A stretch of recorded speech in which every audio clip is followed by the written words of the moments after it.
Welcome to the 46th Annual Honors Fall Convocation.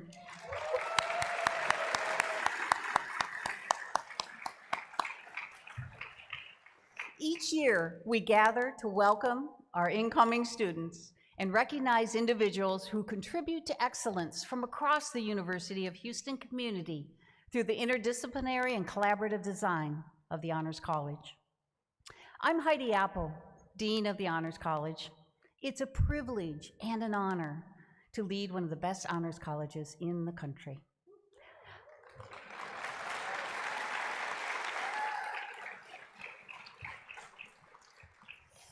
I'm excited to support its bright future together with all of you.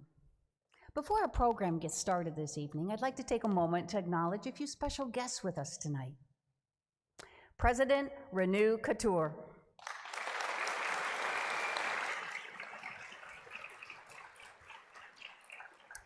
And we have some other university administrators. So I want to thank all of you, beyond the students, for joining us this evening. University administrators and friends, we're so glad you can join us in this celebration. It takes a campus to raise an honor student.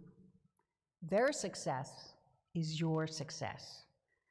And we're supported by the many partnerships Honors has across the U.S. campus. I'd like to recommend and recognize a couple other campus leaders with us tonight. I ask each of you to stand as I call your name, and I ask you, the audience, to hold your applause until all have been introduced. Dr. Ramanan Krishnamurthy, Vice President for Energy and Innovation. Dr. Jim Briggs, Associate Provost for Faculty Affairs. Dr. Joe Curtin, who I think wasn't able to be with us tonight. And I have a bunch of fellow deans, some amazing dean leaders on campus here. Would you please rise as your name is called? And you'll find them seated up to my right in the front. From the College of Education, Dean Kathy Horn. From the College of Arts and Liberal Sciences, Dean Dan O'Connor. From the C.T. Bauer College of Business, Dean Zhojun Gang. From the Catherine G. McGovern College of the Arts, Andrew Davis. From the Gerald D. Hines College of Architecture and Design, Dean Patricia Belton Oliver. From the College of Sciences and Mathematics, Dean Gregory Dudley. And from the Graduate College of Social Work, Dean Yarnesia Dyson. Thank you for being here and being such great leaders.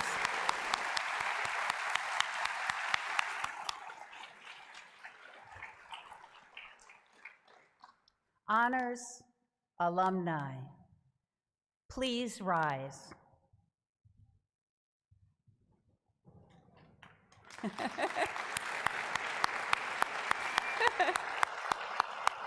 Welcome home. Welcome home. Honors is a commitment to excellence through a fully lived and examined life, a commitment that extends well beyond graduation.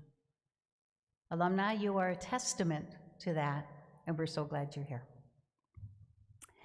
Now, will the members of the Honors College Advisory Board please stand? Some of them are also alumni.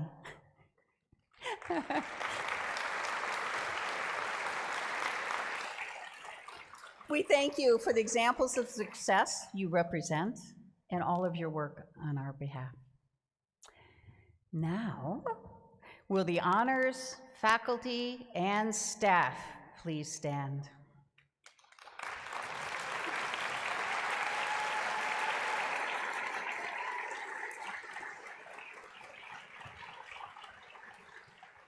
Day in, day out, your exceptional work and accomplishments in and out of the classroom create the vitality and the quality of the honors experience. I appreciate you deeply for that. And we now need to recognize the reason we are all here tonight. Will all new honor students please rise?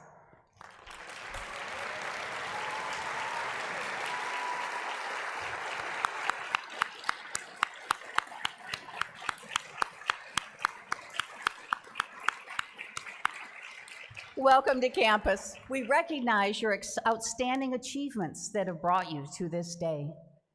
And we're excited for the personal and intellectual growth you've begun at the University of Houston. We can't wait to see you thrive. I'm now honored to welcome Renu Couture to the podium. As president of the University of Houston and chancellor of the University of Houston system, her fearless leadership has made the university an institution of first choice for outstanding faculty, staff, and students. And it's a source of pride in the city, in the state, and the nation. For that, we thank her, and tonight, once again, welcome her, President Couture.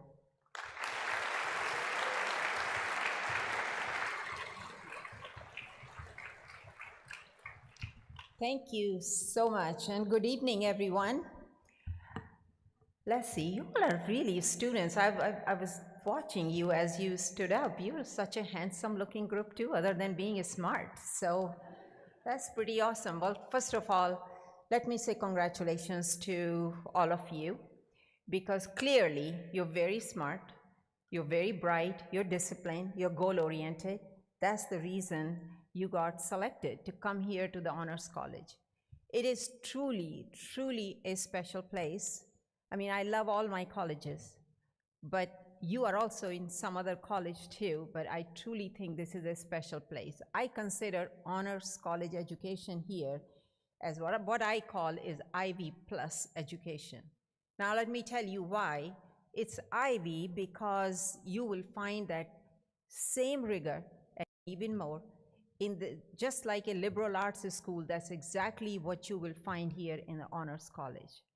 All of those things that you will go through, human situations course, I know how much reading you will do, how much writing you will do, how many academic discourses you will have, and how you will have to expand your boundaries and challenge your assumptions, and nobody knows that better than those who are students here or alumni here. So you will truly get a very, very special education, and I'm not saying it just because it's our honors college. I have been at other university as an administrator where I had honors college. This is truly special. Why do I say Ivy plus? Because you get that Ivy education, but at the same time, you also get the benefits of being in a comprehensive university. You have so many students here. We are 48,000 students now, among the nation's top 20 universities here. And when you're large, you can offer many programs, many activities, and you have opportunities to meet with the students from 143 nations. You are in this very diverse community, in this city that is incredibly diverse, incredibly welcoming, and also full of leaders. We are right here. That means you are going to experience people who are coming from different walks of life. You are also going to have CEOs who are heading Fortune 500 companies, because they will be here to teach us easy for them, and we welcome them. This is that kind of a university. Also, you have excellent programs in music, in dance, in visual arts. In case this is your first visit to this beautiful hall, Morse Opera House, one of the most beautiful opera houses, I think, and one of the greatest opera programs, I feel. I may be a little biased, but you know I'm allowed to. But I want to point your attention to upstairs. See, look at that painting. That's Stella here, the famous artist Stella's painting here. This is the largest piece that he has ever had, and it's right here. You will find so much of absolute treasures here at the university with the public arts. And you probably have noticed that there is so much construction going on. It's all the fencing around, the fountain isn't there, but you know what? I know walking is hard, I know it's hot. It's gonna be okay in a few weeks, you know, the temperature will cool down. And rather than complaining, I would say just get, you know, your sneakers like I have, you know, and just walk around and don't complain. A sign of progress. We have $1 billion worth of construction going on this campus. The campus is going to be completely transformed by the time our centennial comes. Okay, so all of that, those are pluses with Ivy. The last plus I want to point out, where else would you find an Ivy League school? I'm saying Ivy League education in quotes because ours is better anyway, but that education with a school that has a sensational #1 basketball team. You are not going to find that anywhere. So, and we are building football there too. That's the goal. So just join us on our journey. Now, you are going to be successful. I'm not here to give you advice. I know that because you are at this point. You can't get there at this point if you want discipline or goal-oriented or if you want a high achiever. But I just want to point out one thing to you, which is every successful person, no matter in what walk of life they are, there's one thing in common in all of them, and that is they dare to step out of their comfort zone. You already have shown that because you could have taken life easy and said, well, I don't need to really go to honors college and read those 50 books. They gave me these many books the first time I visited honors college. I was like, my head was dizzy, so I empathize with you, but that'll build your character. Also, you will have many opportunities here to walk out of your comfort zone. You have over 580 student organizations. Get involved, see where your interest is, do great things. I can also just tell you that there are just few things that are important. I know you won't remember those, but I often think about it, of my journey that brought me today from where I was to where I'm standing today as your chancellor. And that is, there are 3 things that I might just share with you, and in case maybe one day you might remember that. And first of those things is really having dreams. I'm not talking about just goals. Goals are very pragmatic. Goals are very well defined. However, dreams are much bigger. Always have a dream, even if it's a crazy dream, even if it's an unattainable dream, even if it seems like everybody says, what kind of a dream is that? Doesn't matter. It's your dream. Own it. Have it. You have no idea how much power those dreams give to you. And then second thing is, once you have the dream, it's not just enough. You got to find the passion. And that's what this university will do for you in 4 years. It's not about textbooks. It's not just about passing exams.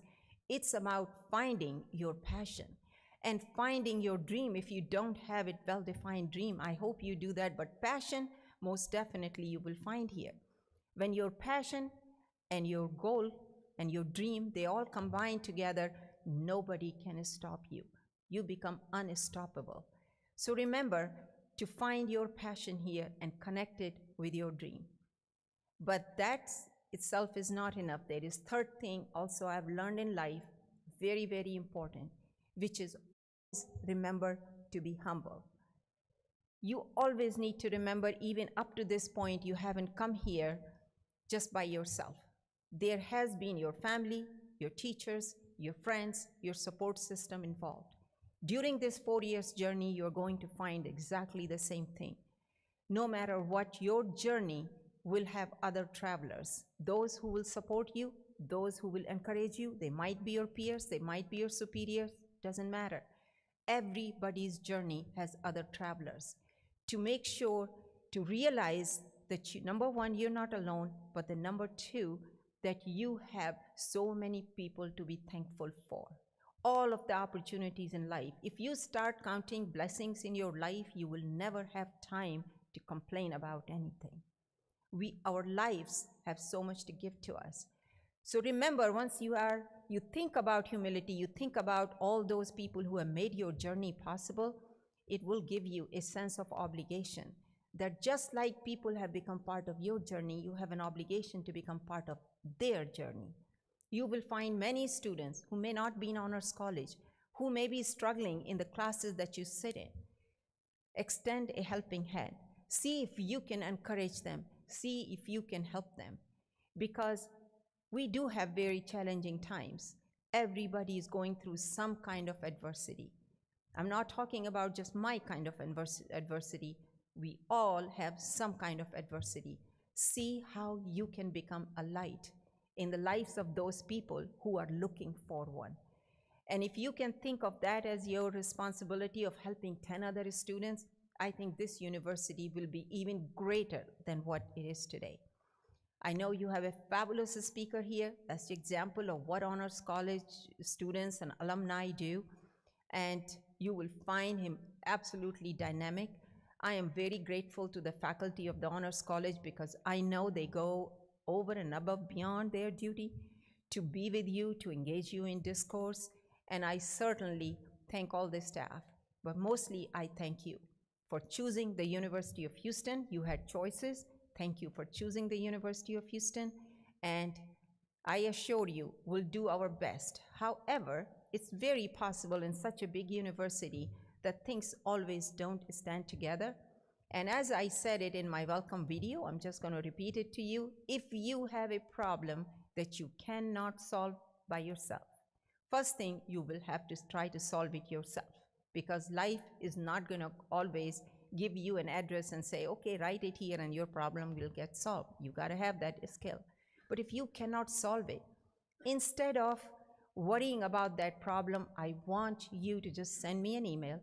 Don't worry about my name, just president@uh.edu, easy to remember, and give me an opportunity to solve your problem if I can and how I can.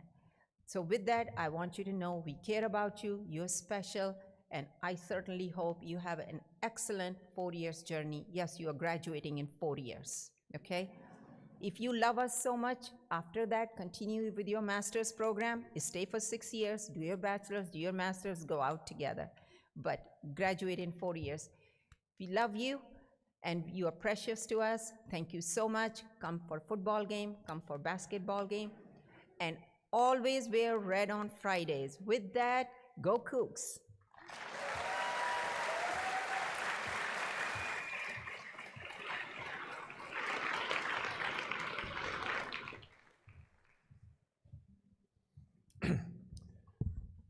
Thank you, President Couture, for joining us tonight. Our students, alumni, faculty, and staff here are grateful for your vision for the university and for the strides we've made during the time that you've been president. My name is Stuart Long, and I serve as Associate Dean of Undergraduate Research in the Honors College. It's my honor tonight to introduce tonight's musical artists. I first became acquainted with each of these students a few years ago during the Follies Talent Show at our annual Honors Retreat. The audience there was blown away by their performance, and I'm most pleased now to present these two honors students, saxophonist Vin Pham, a senior biology major, and pianist He Cao, a senior biochemical and biophysical sciences major. Gentlemen, the stage is yours.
Thank you, Finn and he, for that beautiful performance. Good evening. I am Dr. Christine Laveau-Haley, and it is my pleasure to welcome back a distinguished 2012 Honors College alum and to introduce him as our featured speaker for this evening. Dr. Joshua Ellis is an attending faculty physician at the University of Arkansas for Medical Sciences, where he currently serves as the Clerkship Director of Emergency Medicine. He is also the Clinical Director of Project HEAL, a program devoted to preventing gun violence recidivism, work that exemplifies both his medical expertise and his deep commitment to community health. Dr. Ellis's spirit of care and leadership was clear during his time here at the University of Houston, where he earned his bachelor's in history and a minor in medicine and society from the Honors College. As a student, he served as the Honors Ambassador President and was recognized for his contributions to campus life by receiving the Honors College Outstanding Senior Service Award and the University of Houston Dean's Award. Since leaving UH, Joshua has continued to build on that foundation, earning his medical degree from Howard University, completing an emergency medicine residency at Mayo Clinic, teaching at Harvard Medical School, and earning a Master of Public Health from Harvard. Dr. Ellis continues to receive awards for his dedicated commitment to public health. We are so pleased to have you with us here tonight, Dr. Ellis. There he is. Please help me in welcoming Dr. Joshua Ellis.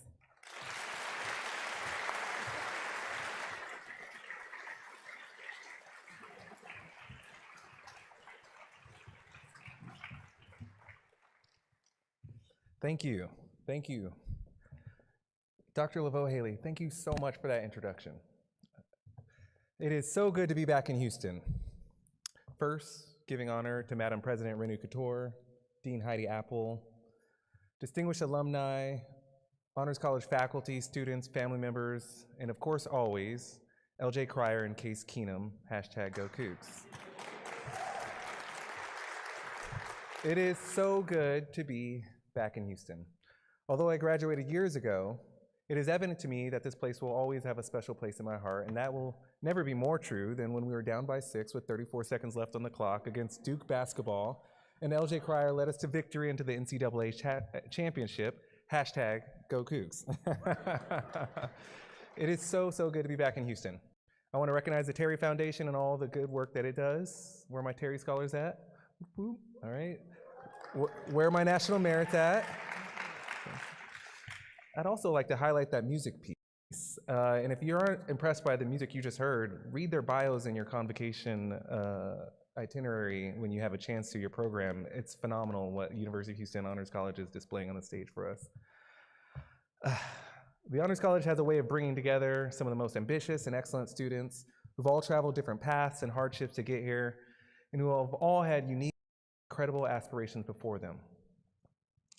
So with that, I'm humbled and I'm honored to be giving this speech to you today. For so long and in so many ways, I've revered this institution.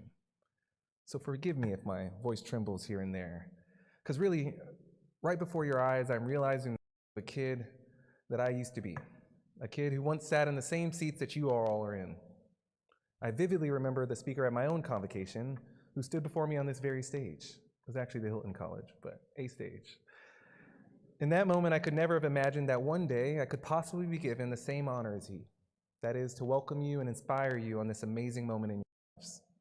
So in preparing for this speech, I've relived that moment 1,000 times.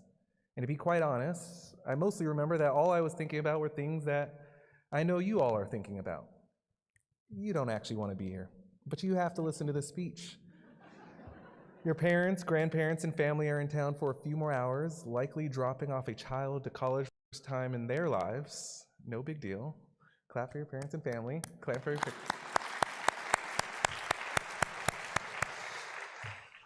I myself am half black, half Mexican from San Antonio, and I am a first-generation college student. Everything in my life was made possible for me through the love and hard work of my parents, JR and Candy Ellis. And I am so grateful that they and my husband, the Reverend CJ Fowler, are in the audience supporting me today. So one more time, clap for your family and parents.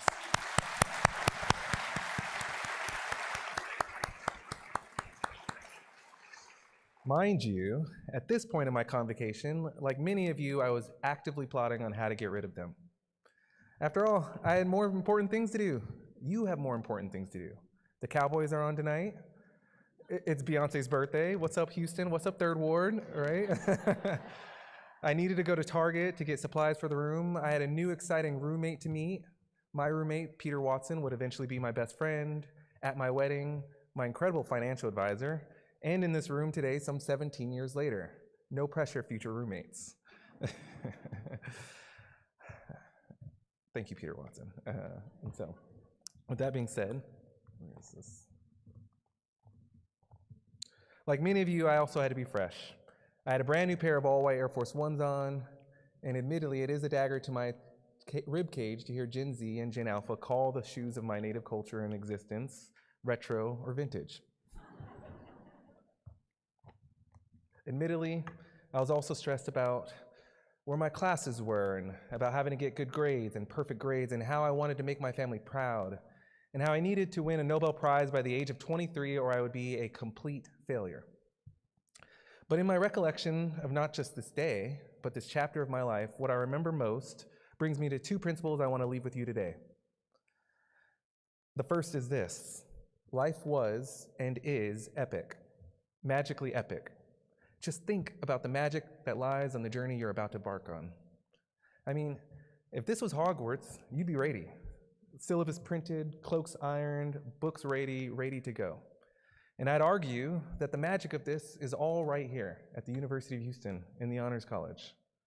There's magic in the Estes Library, named after our founding dean, where you will take the timeless course, The Human Situation, and study theories of justice and piety through the Socratic dialogues of Plato and the Hebrew texts of Genesis and the ancient Greek works of Homer. Literally epic. There is something epic and magic in seeing the world for the first time while studying abroad and truly to learning a new language and speaking to a new people. It will be epic the morning you slam your fist on desk in furious debate during a Black political thought course taught by the wonderful and strikingly fabulous Dr. Laveau Haley. Woo! Yes, well, please, Dr. Laveau Haley.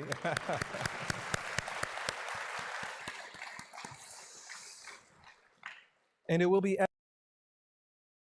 Ball field, brazenly shirtless, covered in paint and sweat, having spent overnight to secure your seats, foaming at the mouth, and running toward nothing and everything at the same time, complete ecstasy. Maybe you'll get to touch a helmet. But I hope all of this for you. There was a time that I would have hoped that none of you get told by Dr. Morrison that your human sit paper could have been a nice filet mignon, but in fact wasn't. A true story, an epic story. But looking back, I do hope that you get genuine feedback.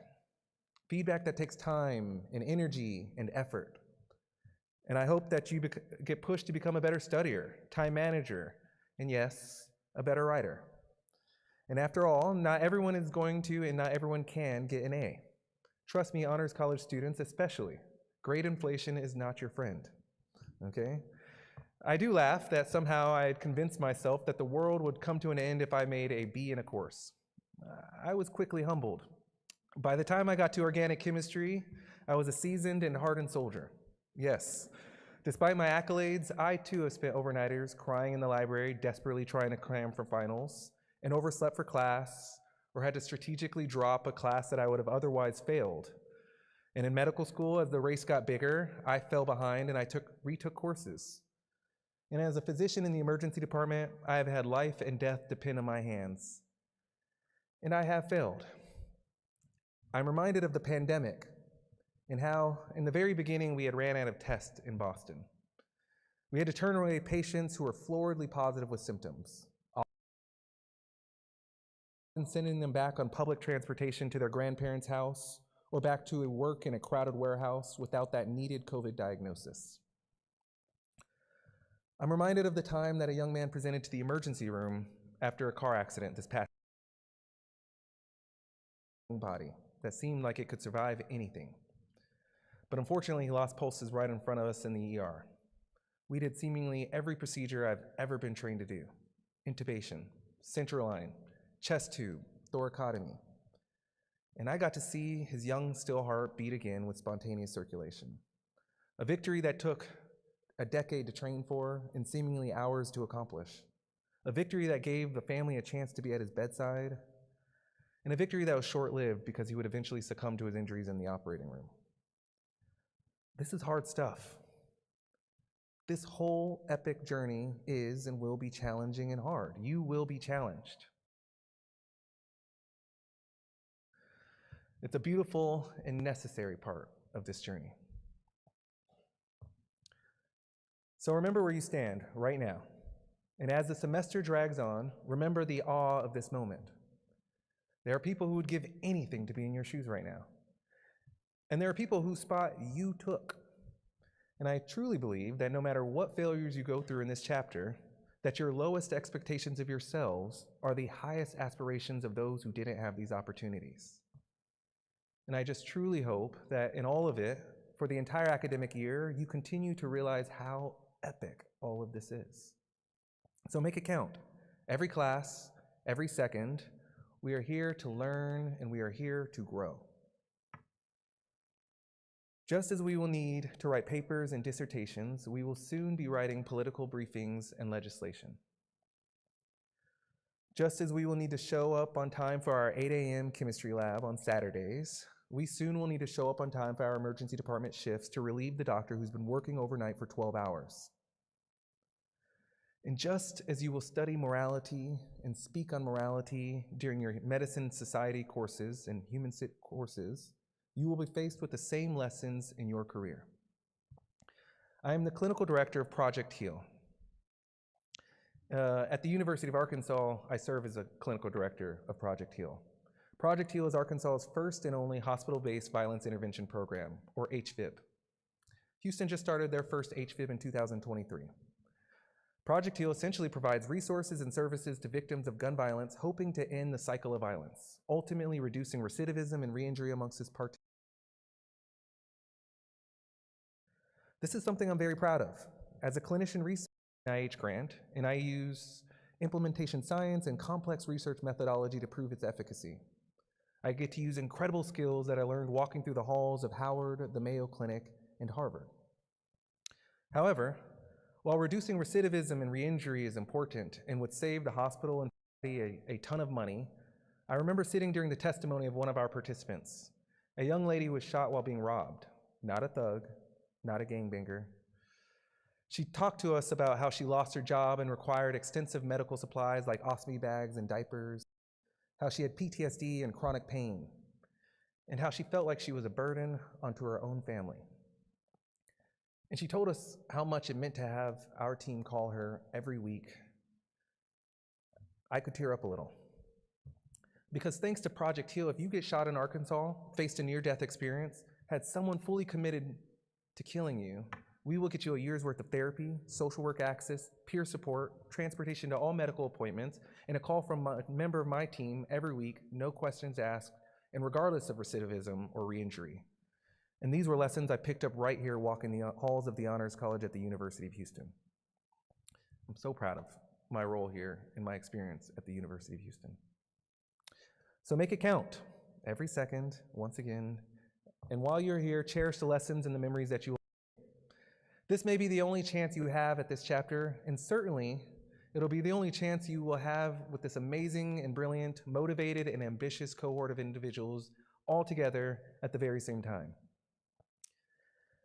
Which brings me to my second and last principle for you today, and that is to look to your left and right, thank you, and realize that everyone else in this auditorium and in your classes will be going through the same story as you. And just for a second, imagine that you are not the main character. Yes, my final task today is to be the best supporting character imaginable to those around you.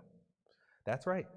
I want you to steal the show. Alexis Rose, Jazzy Jeff, Carlton Banks, Claire Dumphy, Principal Ava, or yes, even Dobie the house elf himself. You should aim to use yourself, your time, and your energy to strive for the best possible outcome in their epic story. And this is for everyone around you. That's right. Mates, your classmates, your professors, your teachers, cafeteria workers, the person in the elevator, and yes, even your arch nemesis. The best version of your roommate's story is that you cleaned up without them having to comfortably ask you to. The best version in your professor's story is that you worked hard for your grade that you earned, and you earned that grade, and you appreciated them for the role that you played in your education. And yes, the best version of your parents' story is that you call them as often as they want you to. As often as they want you to, Mom. And even the student who is from your rival high school across town, that student who disagrees with you politically, and who, despite your passionate efforts, will never change their mind. We need to root for this person too. Their success is Houston's success. And believe it or not, their success is your success. Roommates and your classmates will go off and become judges and doctors, and your idols and mentors will become deans. And I do believe that a future governor of Texas and a future president of the United States is sitting in this room right here with us. Renu Couture. I wish. But if we don't believe it, no one will. And we have to trust each other to rise to the occasion. We have to trust each other. Because remember that once your colleagues and your classmates do become successful, they will undoubtedly write a memoir or have a documentary, and you, the best supporting character of this chapter in their life, naturally will be included. And I want that chapter in that memoir to be the greatest chapter in that whole story. No pressure, slight pressure. If it is your best friend who you see excelling in every way, perfect grades, leadership, research, and they're pretty, that friend who inspires you, it is during this chapter that they tell the story that just when they thought they were killing it, you whispered in their ear and you said, "Go harder." It is during this chapter that, if it is your mentor, during your convocation speech, I hope they tear up and I hope their hearts get warm when you speak about the impact they had on you, the lessons that they taught you. Dr. Brenda Roden, Sarah Bojani, Dr. Christine Laveau-Haley, Dr. Ian Morrison, and so many, many others who saw me grow into an adult before their very eyes, whose children grew into young adults before my eyes through all the Christmas cards and updates I got in the mail. Thank you. Thank you so much. Now, if it is your arch nemesis, and this chapter needed a villain, you better be the worst kind of villain. The one who made perfect grades, volunteers on the weekends, got into medical school, is nice and loved by everyone. Yes, the worst kind of villain, the boss battle. In the story of David and Goliath, might I ask you, how menacing and how powerful did Goliath have to be? How many people did he have to slay, and how many victories did he have to win so that it was his defeat that could serve as proof that David could vanquish all enemies? A story that would last for eternity. Think about who you have to be and what you will have to accomplish to make their story last for eternity. Their epic story. And then think of who you will have, and then the tall task of playing you, the Goliath in that Netflix documentary. Make these moments count. Earn your spot in the memoirs and legends and speeches, and hope that the writers of these memoirs accomplish all the grandiose goals that they have set before them, and be grateful that you have the honor and the privilege to play a positive role in their epic tale. University of Houston Honors College, I hope that I've earned a spot in your legacy. Every interview I've been representing you, and I hope that I've made you proud. Congratulations and good luck on the start of your semester.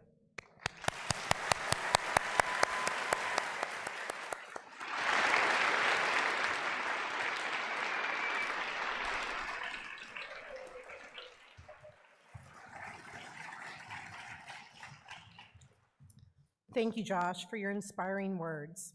We are so thankful that you were able to make time to come back home to the University of Houston to speak with us tonight.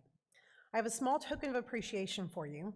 Usually, our keynote speaker receives a gift of several texts from the college signature course, The Human Situation, but since I know Dr. Ellis has saved all of his texts from his freshman year, we decided to gift him with several Honors College branded items so that he can represent the Honors College at the University of Arkansas.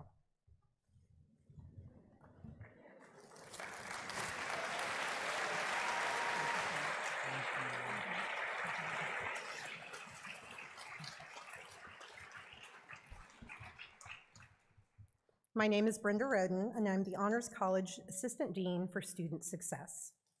We have now reached the recognition part of our ceremony this evening, and it is my pleasure to recognize a number of talented University of Houston students.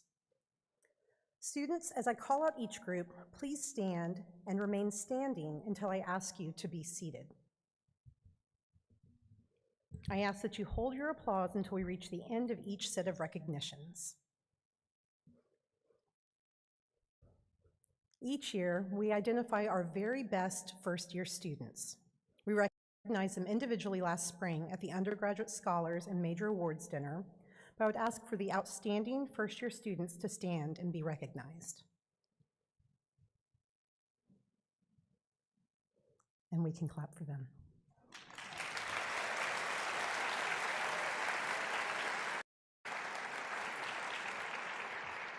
You may be seated.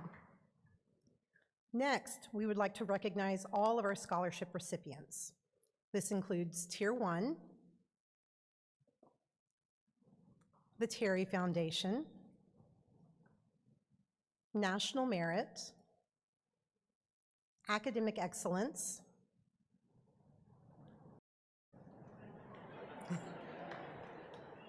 Honors College Scholars, and all other scholarship winners. Please stand.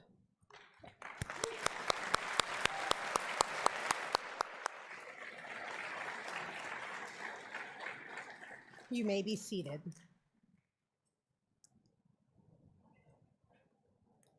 Finally, please stand if you're a member of Phi Beta Kappa, Phi Kappa Phi, or Omicron Delta Kappa, the National Honor Societies facilitated by the Honors College. And let's clap for them.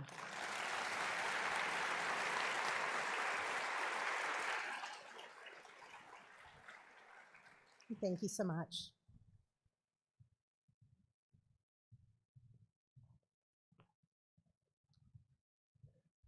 Thank you, Dean Roden. My name is Ben Rader, and I am the Honors College's Assistant Dean for Undergraduate Research, Major Awards, and Learning Abroad/Away. Participating in research enables students to work one-on-one in collaboration with a faculty mentor and contribute to original scholarship at the undergraduate level.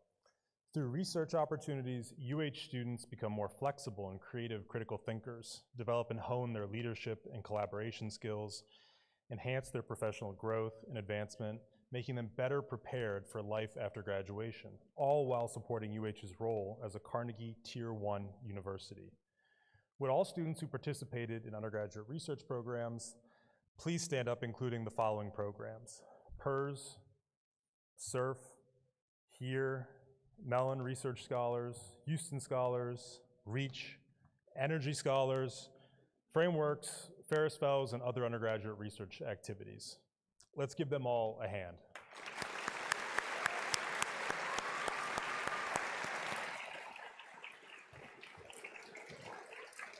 You can please be seated. A major fellowship or RU can offer an unparalleled experiential learning opportunity. Merely applying provides a chance to grow as a scholar and a person. The often rigorous nature of the applications affords students the opportunity to reflect on their time at UH, set goals, and clarify their paths. Receiving a fellowship can open doors to undergraduate research, international travel, and admission to prestigious graduate programs. UH students have achieved incredible success applying for these opportunities, and I hope many of you sitting here tonight will become the next Fulbrighter, Marshall Scholar, or Truman recipient. Please stand if you have found success as a recipient or honoree of a nationally competitive scholarship or fellowship. Many of these recipients are currently abroad or in graduate school, benefiting from the experiences their awards are making possible. So please join me in a round of applause for them.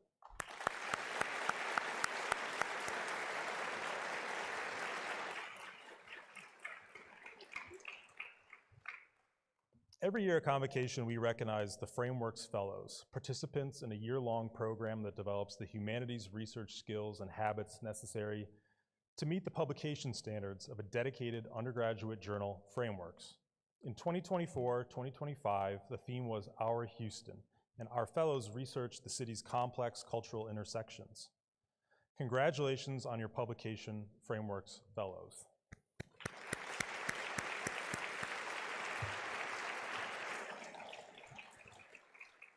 It is also customary at Convocation to award the Frameworks Prize for Excellence Undergraduate Research in the Interdisciplinary Humanities. This year, an honorable mention goes to Noah Cook for his essay, To Brighten a City, to Enlighten a Soul, a look inside Houston's Rothko Chapel, which the adjudicators agreed was a nuanced mix of personal reflection and the history of one of the city's most iconic art installations. The 2025 Frameworks Prize goes to Emmy Tomasello for their article, Between Idolatry and Censorship, the University of Houston and its Controversies. The adjudicators hailed it as a theoretically sophisticated social and art history analysis that displays a judicious approach to discussing social controversy with the nuance and complexity essential for a healthy public sphere. Please join me in congratulating Noah and Emmy.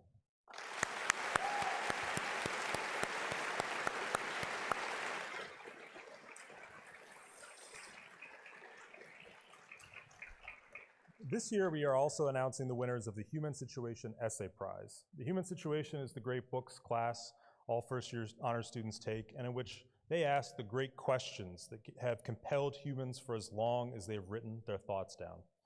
The Frameworks Journal contains the 2 best essays written in the class last year as decided by a committee of Human Situation professors. They are Sarah Malik for her essay, Friendship as Savior, the Necessity of Friendship in the Bhagavad Gita, and Carden Tran for his essay, The Search for Utopia, the Role of Suffering in Voltaire's Candide. Congratulations.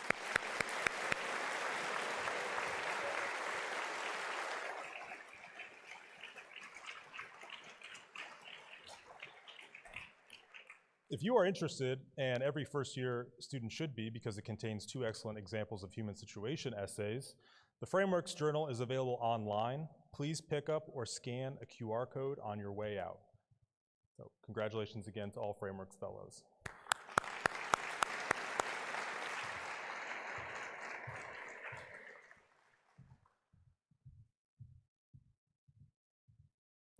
Thank you, Dean Rader. My name is Jonathan Williamson, and I'm the Honors College's Associate Dean for Academic Programs and Faculty Affairs. Students in the Honors College choose from a broad array of opportunities beyond the classroom that serve to enhance their undergraduate education, from undergraduate research to community-engaged learning, learning abroad and away, and competitive debate. These experiences deepen students' understanding, enhance their personal and professional growth, and increase their engagement with the world around them. I'd like the following groups of students to stand and to remain standing.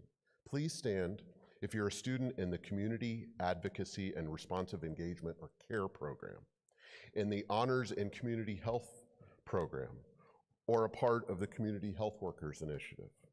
If you participate in the Honors Debate program, including Teams for Policy Debate, Model United Nations, Model Arab League, Model G20, Model WHO, Mock Trial, and Moot Court. Please also stand if you participated in a Learning Abroad program, including this year's trips to Rome or to the Dominican Republic. Let's recognize all the great experiential learning that these students are doing during their time at the University of Houston.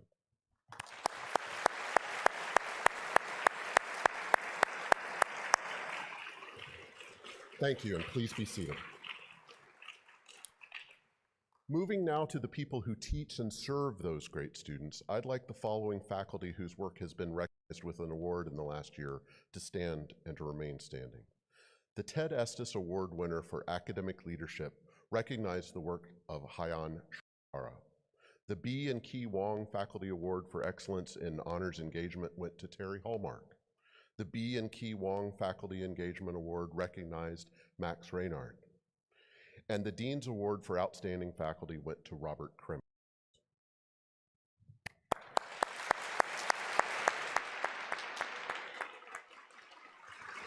Thank you. Finally, I'd like to recognize the contributions of the many faculty and staff from across the university through their mentorship of our students in and out of the classroom. If you have mentored any of our students in any fashion, please stand so that we can acknowledge your contributions. I know the honors faculty and staff have, so they should be standing. But there are many other partners.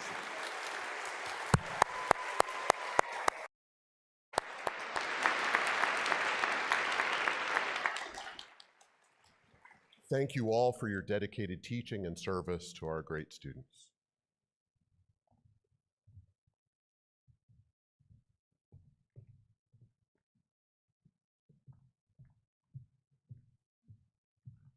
Thank you. Thank you, Dr. Williamson, and all our great presenters tonight. Are you impressed yet? There's so much accomplishment around us, and incoming students, there's so much accomplishment ahead for you. Everyone, as you can see, it does take a campus, a whole campus, to raise an honors student, and it takes excellence to raise excellent students. We're so glad you're all here to help celebrate both. As we conclude our program, we ask the students exit the auditorium to the right to pick up our tokens of appreciation for you becoming a part of the Honors College on your way out to the Honors College for game night. I'm going to have to check. All other guests, please turn to the left as you exit the auditorium to join us for a reception. Now, and let's end with a full-throated hoot led by some of our honors students. Would those students please rise? You ready?